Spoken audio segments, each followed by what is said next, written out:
Good evening to everybody. First ఈ వీడియోలో నేను 2024లో ఎవరైతే మాస్టర్స్ చేయాలి అని స్టార్ట్ చేశారో వాళ్ళ జర్నీని అండ్ అసలు ఏమేం డెసిషన్స్ తీసుకున్నారు దట్ త్రూ ఇంటర్నేషనల్ స్టూడెంట్స్ మీద. అసలు ఎందుకు ఇంటర్నేషనల్ స్టూడెంట్స్ లైక్ ఎవరైతే F1 వీసా అప్లై చేసిన వాళ్ళు ఎందుకు అన్ని రిజెక్షన్స్ ఫేస్ చేస్తున్నారు? I have experienced so many people నేను దానికి చూసాను. ఎవ్రీ కౌంటర్కి ఎవరైతే వెళ్తున్నారో it's not for the single student. I think for 20 minutes I have seen 45 rejections in each and every counter. వెళ్తున్నారు ఒక్కొక్క student, they will simply ask one question only without even like they are not even given any time to the students. Problem ఏంటి అంటే USA inflation ఎందుకు వచ్చింది? Crowd వల్లే. You know for example ఒక కంట్రీలో resources 50% ఉంటే 80% క్రౌడ్ ఉన్నప్పుడు సో ఇక్కడ ఏం క్రియేట్ అవుతుంది అంటే ఇన్ఫ్లేషన్ తగ్గాలి అంటే ఏం చేయాలి?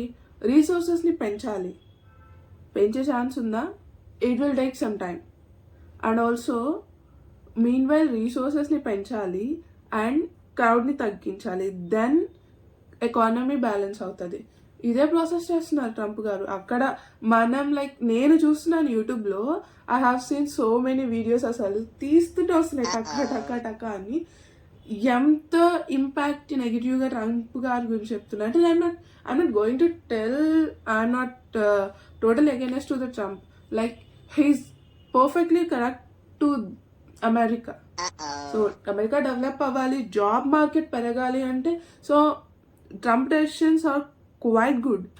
బట్ ఈ టైంలో ఉంటాం కదా కొంచెం చాలామంది international students, that to like middle class పీపులే ఉంటాం.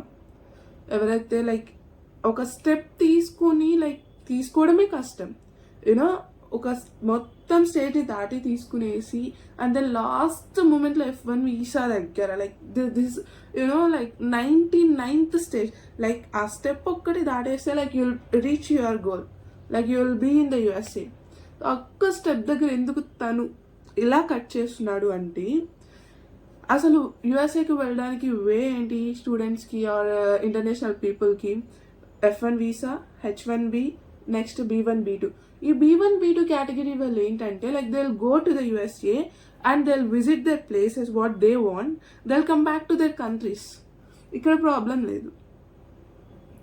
బట్ H1B అండ్ F1 ఇక్కడ వచ్చింది మొత్తం ప్రాబ్లం. అందుకే ఈ వే కట్ చేస్తున్నాడు డైరెక్ట్లీ. లైక్ ఎంత లైక్ ఎందుకు అంత డేంజరస్ సిచ్యువేషన్ అంటే you know we can at least say ఒక 50 people వెళ్తే ఓకే 30 peopleకి రిజెక్ట్ అయ్యి 20 people కన్నా అప్రూవ్ అయితే ఇట్స్ ఓకే, దేర్ ఫేట్ అని చెప్పచ్చు, దేర్ లక్ అని చెప్తాం, లేదా దేర్ ఇంటెలిజెన్స్ అని చెప్తాం. బట్ 50 students వెళ్తే ఓన్లీ 2 స్టూడెంట్స్కి అప్రూవ్ అయ్యి మిగిలిన 48 స్టూడెంట్స్, వాళ్ళు 48 స్టూడెంట్స్ ఐ మీన్ లైక్ పనికిరారా వాళ్ళు? అంటే they are not capable to come to the యుఎస్ఏనా? దట్ టు ఎలా what I thought is like ఎవరైతే like they have intelligence and they have the great academics and they have the great IELTS score and GRE, so ఎవరికైతే capable ఉంటుందో, so ఎవరైతే ఇంటెలిజెన్స్తో ఉంటారో వాళ్ళనైనా like వాళ్ళు స్క్రూటినైజ్ చేసి so these people are okay, these people will be okay for USA అని చెప్పి లైక్ ఇట్లా అనుకొని అట్లీస్ట్ ఆ సిచ్యువేషన్లో అన్న వీసా ఇస్తారు అని నేను మెంటల్లీ ప్రిపేర్డ్. బట్ ఇక్కడ లైక్ అసలు ఎంత deep deep deep deep analysis చేసినా కానీ ఒక్క స్టేట్మెంట్ నాకు ఎక్కడ ఎంత లాగేస్తుందంటే యునో 10 subjects బ్యాక్లాగ్స్ ఉన్న వాళ్ళు US వీసా వచ్చింది. బట్ ఎంత కష్టపడి వాళ్ళ ఎడ్యుకేషన్ కంప్లీట్ చేసుకొని లైక్ ఆ ఎడ్యుకేషన్లో మళ్ళీ లైక్ ఈ స్టెప్ తీసుకున్నారని చెప్పి GRE అండ్ IELTS ఇవన్నీ చేసి so everything like they know how they did in a perfect way everything. So దీనికోసం ఈ స్టెప్ కోసం every minute every second so ఇదే కావాలని చెప్పి స్ట్రగుల్ అయ్యి ఆ స్టేజ్కి వచ్చినప్పుడు ద లాస్ట్ మూమెంట్ కంపేర్ చేసుకుంటే యూనో 10 సబ్జెక్ట్స్ ఎవరికైతే బ్యాక్లాగ్స్ ఉంటాయో ఎవరైతే ఫెయిల్ అయి ఉంటారు అండ్ లైక్ ఎవరైతే చదువుకొని అన్నీ తెలిసి like which step is better in a career అని ఈ స్టెప్ తీసుకున్న వాళ్ళు ఉంటారు.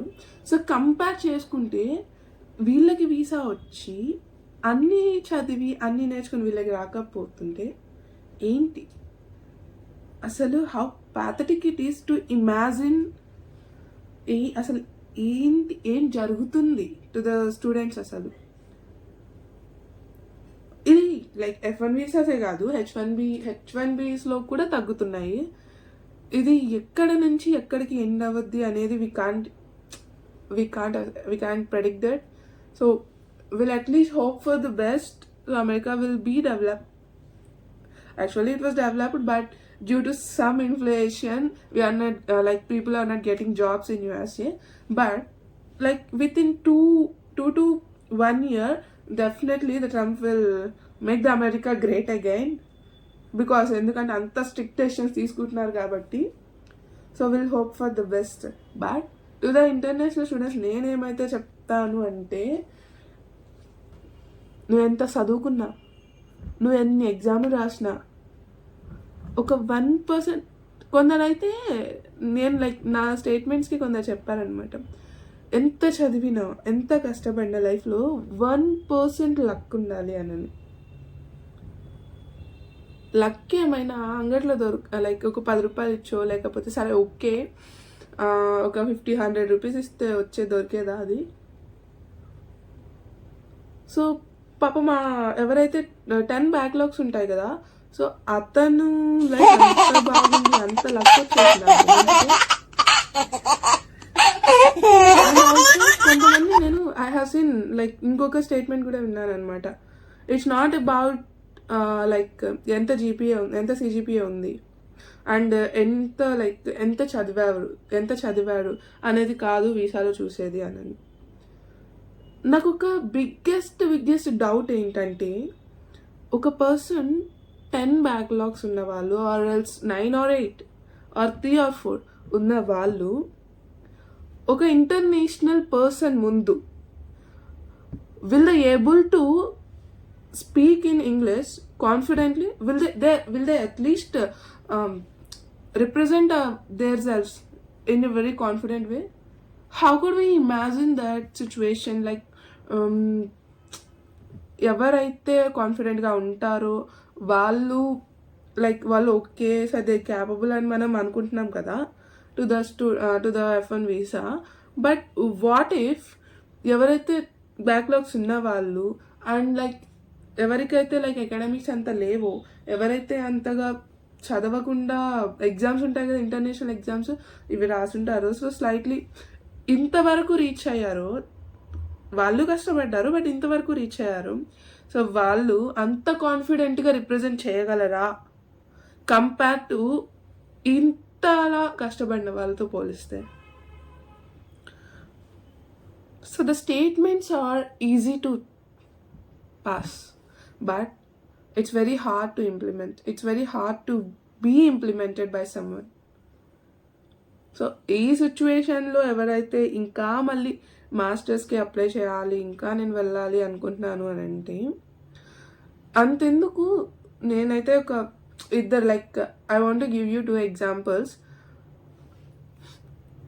ఇప్పుడు రైట్ నా సిచ్యువేషన్లో నాకు తెలిసిన ఒక అన్న ఉన్నారు, మాస్టర్స్ కంప్లీట్ చేసేసి ఇండియాకి ఇప్పుడు రావాలి అంటే భయపడుతున్నారనమాట. బికాస్ ఎందుకు అంటే తను ఒక యూనివర్సిటీ నుంచి ఇంకొక యూనివర్సిటీకి transfer. It's not that much big wrong.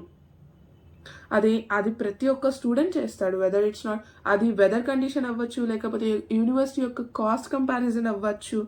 So ఇది డిఫరెంట్ కేసెస్ అవుతాయి, బట్ పీపుల్ ఆర్ చేంజింగ్. అది నార్మల్ కేస్ అనమాట. బట్ ఆ చిన్న మైనర్ ప్రాబ్లం వల్ల కూడా తను ఇండియాకి రావట్లేదు. కంప్లీట్లీ లైక్ అసలు వద్దనేసుకున్నారు, వద్దు ఇండియాకి వస్తే లైక్ మళ్ళీ నేను తిరిగి నాకు ఇమిగ్రేషన్ దగ్గర వాళ్ళు ట్రంప్ వచ్చిన తర్వాత ఇమిగ్రేషన్ దగ్గర నన్ను అసలు రాణిస్తారో లేదో because of this minor. Then ఇంకొకటి ఏంటంటే ఒక రిజెక్షన్ కాదు, 2 రిజెక్షన్స్ కాదు, 3 రిజెక్షన్స్. ఈ పర్సన్స్ని కూడా నేను చూశాను. లైక్ ఇన్ మై సర్కిల్, నా సర్కిల్లోనే ఉన్నారనమాట. ఎందుకు జరుగుతుంది, ఈ టైంలోనే జరుగుతున్నాయి అనమాట. ఆ 3 రిజెక్షన్స్ కూడా ఎప్పుడో జరిగినవి కాదు, ఈ టైంలో జరిగినవే. ఏంటి అంటే 3 times ఆ పర్సన్కి సిజిపిఏ ఎంత తెలుసా? I think around 9. I think అంటే 10కి 9 సిజిపిఏ ఉండే. సో ఐఎల్స్లో 6 బ్యాండ్ ఇలా అనమాట. సో 3 రిజెక్షన్స్ జరిగి అంటే కంపేర్ టు ఎవరైతే బ్యాక్లాగ్స్ ఉంటారో వాళ్ళతో కంపేర్ చేసుకుంటే సో ఆ పర్సన్ క్యాపబులే కదా మరి, సో బెటరే కదా. బట్ అయినా కానీ ఈ టైంలో like they simply they don't need any, like the person is capable and the person has right CGPA or not. They want the international students out from the country. ఇదే జరుగుతుంది. So I'm not telling you to break your decision and to stop your decision, but think twice. 4 lakhs సరే attempt ఇస్తాము అని అనుకునే వాళ్ళ pitch అంతే అది. So okay, అది ఎవరి డెసిషన్ వాళ్ళదే. బట్ అటెంప్ట్ ఇస్తాము, ఒక 3 lakhs or 4 lakhs పోగొట్టుకున్నా పర్లేదు అని అనుకుంటే it's your decision, it's up to your hands. But think twice. Life and time is more valuable. You can't get back that. ఒక 1 year లాస్ అయిపోతే యూ కాంట్, లైక్ చెప్తా చాలామంది ఒక ఎక్స్పీరియన్స్ ఇది, okay then take this as experience and be alert in your future antaru. But a 1 year time, 1 year journey, what about your efforts, what about your time, what about your money, what about your struggle, what about your nights, any nights you were struggling with your thoughts and how you are managing your finances and your time and to get your dream in reality. It was not an easy task. So don't try to lose your time and don't try to waste your money. That's it all for today. So think twice before the decision. So taking a decision is not easy. I know how people were taking the decision to move to the abroad, particularly in USA. But I'm going to tell you this is not the right time. Trump mama. See you. Bye bye.